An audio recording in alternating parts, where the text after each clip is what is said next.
We talked about how you were basically selling candy in Broadway theaters, and within 2 weeks, you're on Saturday Night Live, wasn't it? Right, correct. And so you get the call from Sting, and that's because he saw you playing with Delmar Brown's band, Bushrock, and he saw you play, and you say it was like a dive bar in Italy. So tell me about that. How did that all come about? Well, what happened was the reason Sting even knew Delmar is Sting. If you listen to Little Wing on Nothing Like the Sun, it's arranged by Gil Evans, and it's Gil Evans' big band. And Gil Evans had this hip downtown big band in New York. Gil was best known for his work with Miles Davis. He did Sketches of Spain and some other records. So Gil was an eccentric New York City jazz big band arranger. So Sting was a fan.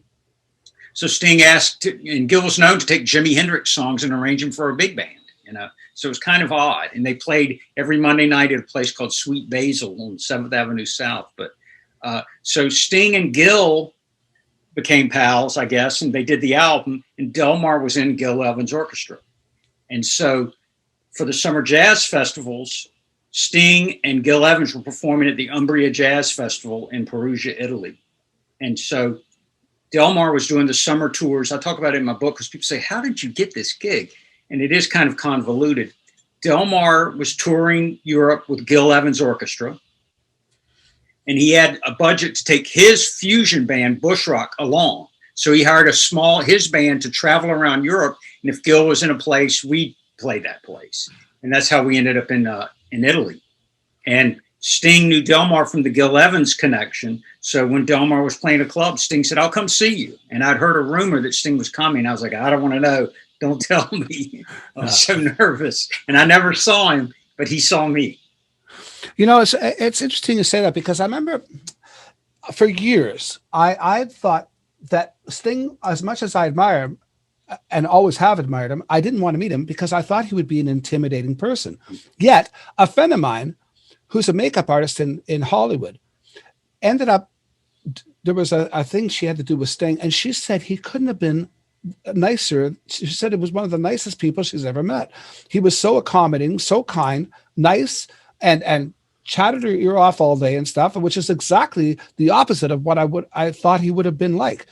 I addressed that in my book because people think he's so full of himself and so arrogant. And I go, I don't really see it that way. He has a healthy ego, which any rock star would need.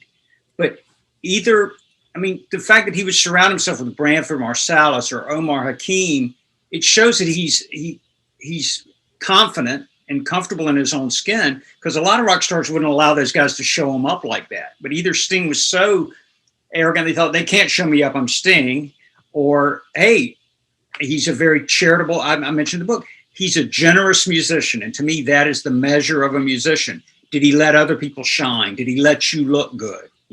I've had so many friends that they're not even lit on the stage, much less featured, And Sting's like, I'll let you shine, let everybody in the pool. So it was great. I found him to be, as rock stars go, as nice a guy as I've ever met. Hey, thanks for joining us. Check out our other vignettes and full episodes from a wide variety of guests for more great content. Please like, share, and subscribe, and become a member at SocialNRGpresents.com to access premium content and earn valuable energy points just for watching.